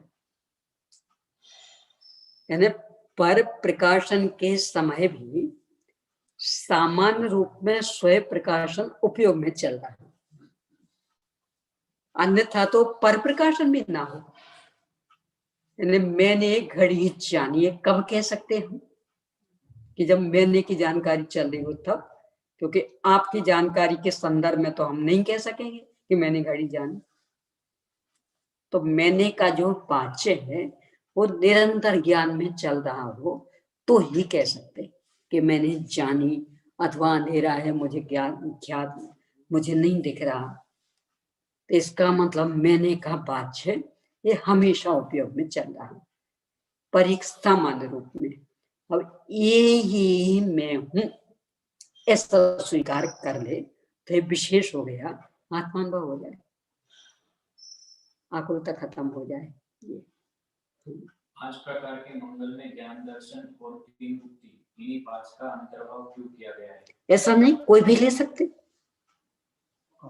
यानी ये 5 ही लेना है ऐसा नहीं। उन्हें तो बस वो संख्या बताने की, एक ऐसा, 2 ऐसा, 3 ऐसा। जैसे 2 में भी लिया तो 2 में भी अकेले यही 2 लेना है ऐसा नहीं, और भी कोई लिया जा सकता है। जैसे मुख और गौण लिया तो इसके स्थान पर सचेत अचित भी ले सकते, और कोई से भी, ऐसे 3 में भी। यानी मात्र इतना बताने की संख्या इस तरह से क्रमशः बढ़ा सकते। तो चूंकि मुनिराज लिख रहे हैं तो उन्हें समिति गिना दी, और उस समय उनको वो गुप्ती गिना दी।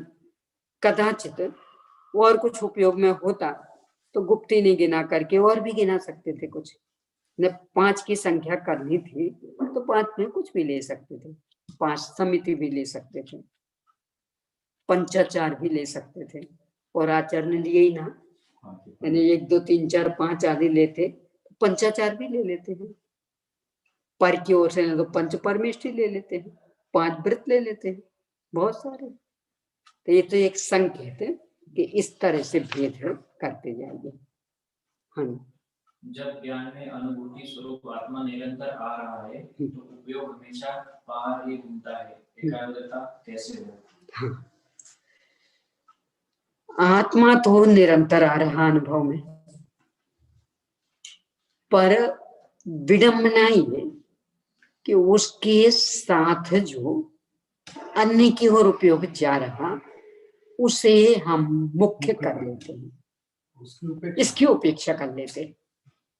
तो अब बस परिवर्तन मात्र यहाँ करना है कि उस पर की उपेक्षा कर दें और इसको मुख्य कर लें कि जो निरंतर जानना जानना जानना चल रहा ये मैं हूं। और क्या जाना, कैसा जाना, किसे जाना, ये मैं नहीं, और उससे कोई फर्क भी नहीं पड़ना मुझ में। तो इस तरह से जो सहज जानना जानना चल रहा उसे मुख्य करे और बस ये ही मैं हूं ऐसा माने, ये ही मैं हूं इस तरह अपना रूप से जाने, और फिर उसमें संतुष्टि सम्यक रत्न प्रकट हो गया। देखो वास्तविकता यह है, मार्ग कठिन नहीं है, अपन करना नहीं चाह रहे। यानी पंचेंद्रिय विषय भोगों में सुख बुद्धि इतनी अधिक पड़ी है और ये भौतिकवाद का रस इतना अधिक चढ़ा है कि लगता मिला है तो पहले भोग लेना, ये काम तो बाद में हो जाएगा। यदि कठिन होता तो चिड़िया जैसे प्राणी कैसे कर लेते, कितना सोने आता, शेर को कितना आता था, हाथी को, मेंढक को, नाग को, सांप को। तो इसका मतलब मार्ग तो सरल है पर करना चाहे उसे, और जिसे करना ही नहीं है, मात्र प्रदर्शन करना है, यानी हमें वास्तव में सुख शांति चाहिए ही नहीं। देखो बुरा लग सकता पर ईमानदारी से अपना निरीक्षण करना, यानी अपनी दशा बुरा नहीं मानना, क्योंकि मैं अपनी बोल रही आपकी नहीं बोल रही, तो अपने ऊपर अपने ऊपर लेना चाहो तो लेना, नहीं लेना हो तो नहीं।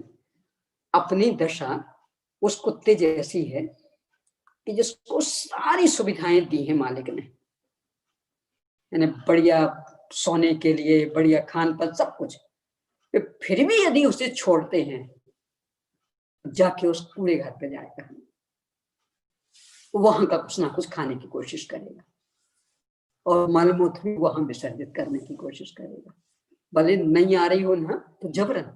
देखा हुआ ना कुत्ते का, यानी यहाँ मालिक ने बढ़िया से बढ़िया सुविधा दी, बिल्कुल उसके लिए स्पेशल कमरा, एयर कंडीशन, कई जगह तो उसके लिए टीवी आदि भी रख देते, और भोजन पानी भी मनुष्य से भी अधिक महंगा उनका, यानी सब कुछ बढ़िया व्यवस्था। पर वो जो उसकी कुटेव, तो यदि उसको छोड़ा तो वो कूड़े घर पे ही जाएगा और वहां पैर से उकेर उकेर करके जो भी कूड़ा कचरा मिलेगा वो खाएगा। अपनी भी ये स्थिति हो रही कि देव शास्त्र गुरु के सानिध्य में कितना ही बढ़िया से बढ़िया सुनने को मिले, समझने को मिले, हाँ हाँ हाँ कहते रहेंगे, और जैसे ही यहाँ से हटेंगे और चित्त वही पंचेंद्रिय विषय भोग में, और मजा वहीं आता।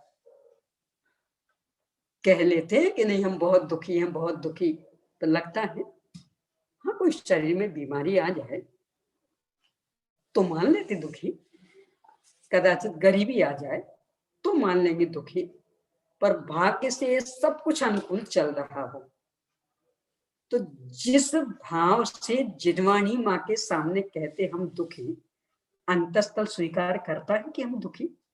लगता क्या दुख है बोलो, बढ़िया एयर कंडीशन मकान में रह रहे हैं, बढ़िया मनपसंद भोजन पानी मिल रहा, बढ़िया ऋतु के अनुसार पहनने ओढ़ने को मिल रहा, कहाँ दुख है। तो जब हमें दुख लग ही नहीं रहा है तो उसे मिटने के लिए प्रयास क्यों करें। बस असली समस्या ये है,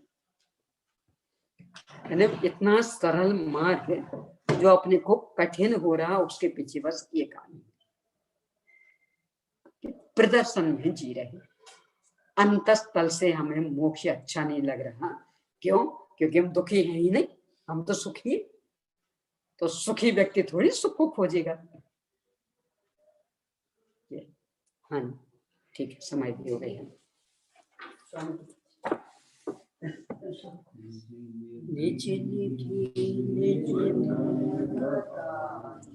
यह अनंत उपेक्षाए, उसके लिए जिनवाणी वंदना सत्यभामा।